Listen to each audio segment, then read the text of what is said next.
Bonjour les amis, restez jusqu'à la fin de l'histoire et vous trouverez un cadeau à télécharger.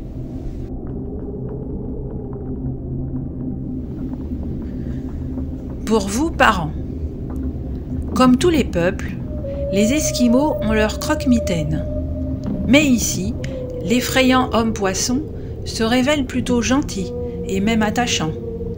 Il évoque de façon poétique le rôle fondamental du père dans l'éducation des enfants. Le géant des mers.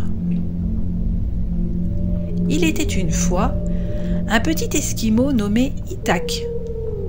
Ses parents étaient morts et il vivait avec sa grand-mère.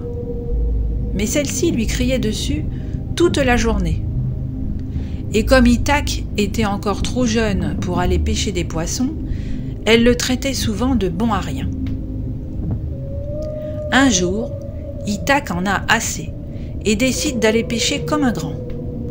Il se fabrique un hameçon, l'accroche au bout d'une ficelle et trempe sa canne à pêche dans la rivière. Bientôt, il attrape un poisson. Mais ce poisson est si gros, si lourd, qu'il entraîne le petit garçon et le fait tomber à l'eau. Quand Itak rentre chez lui, sa grand-mère se met à crier « Bon à rien, tu n'as rien pêché, tes vêtements sont trempés, et tout ce que tu sais faire, c'est pleurnicher. J'en ai assez. Croque-moufle, viens chercher ce mouflet, que j'en sois débarrassé. » Lorsqu'il entend cela, Itak tremble comme une feuille, car il sait que le croque-moufle est un genre de géant, moitié homme, moitié poisson, qui vit dans la mer des Esquimaux. Et tous les enfants ont peur de lui. Hélas, le croque-moufle a entendu l'appel de la grand-mère. Soudain, il apparaît, attrape Itak et l'emporte dans la mer jusqu'à son île. Quand il dépose Itak dans sa grotte, le petit garçon est à demi-mort de frayeur. Mais voilà que le géant fouille dans un coin et lui tend un poisson. « C'est pour moi ?» demande Itak, étonné. Le géant hoche la tête pour dire oui. Alors, Itak mange le poisson avec appétit. Dès qu'il a fini, le croque-moufle lui tend un deuxième poisson. Un peu rassuré, Itak le prend et murmure « Tu ne vas pas me manger ?» Le géant secoue la tête pour dire non. Alors Itak lui demande « Tu ne sais pas parler ?» Et comme le géant secoue encore la tête, Itak comprend qu'il est muet. À partir de ce jour, Itak reste vivre sur l'île du croque-moufle. Il y est heureux car le géant s'occupe drôlement bien de lui. Chaque jour, il part pêcher du poisson pour Itak. Le soir, il lui fait un lit douillet en empilant des fourrures près du feu. Un jour, il lui fabrique un petit kayak et lui apprend à pagayer. Un autre jour, il lui confectionne un harpon à sa taille et lui montre comment s'en servir pour attraper des poissons. Si bien qu'Itak finit par devenir un pêcheur très habile. Seulement voilà, la compagnie des hommes manque au petit garçon.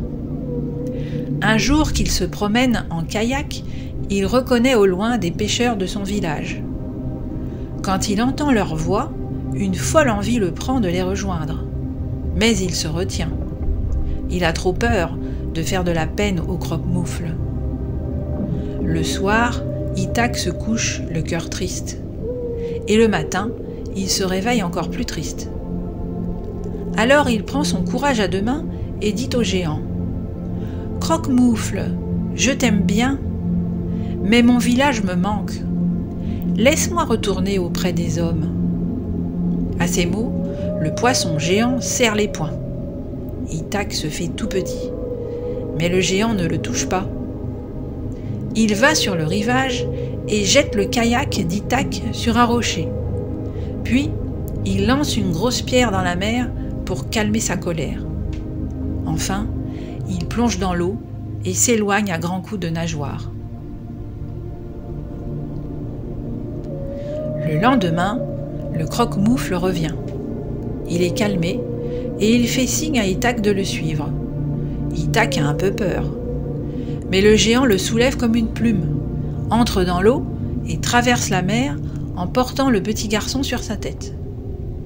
Lorsqu'ils arrivent près du village esquimau, le croque-moufle dépose Ithac sur le rivage et repart vers le large sans se retourner.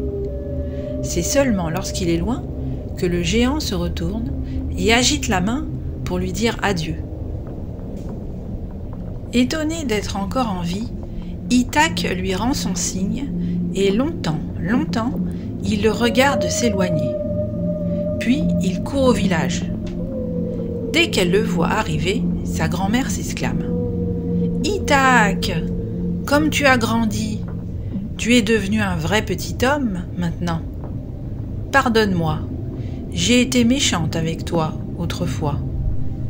Mais je ne le serai jamais plus.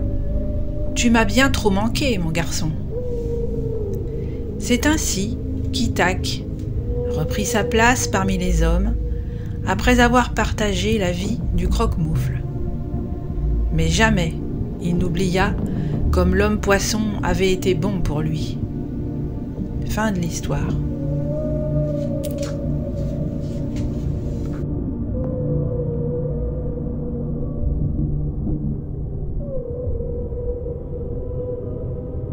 Et pour ne louper aucune histoire, vous pouvez vous abonner à la chaîne, activer la cloche pour être informé des nouveautés et mettre un pouce en l'air.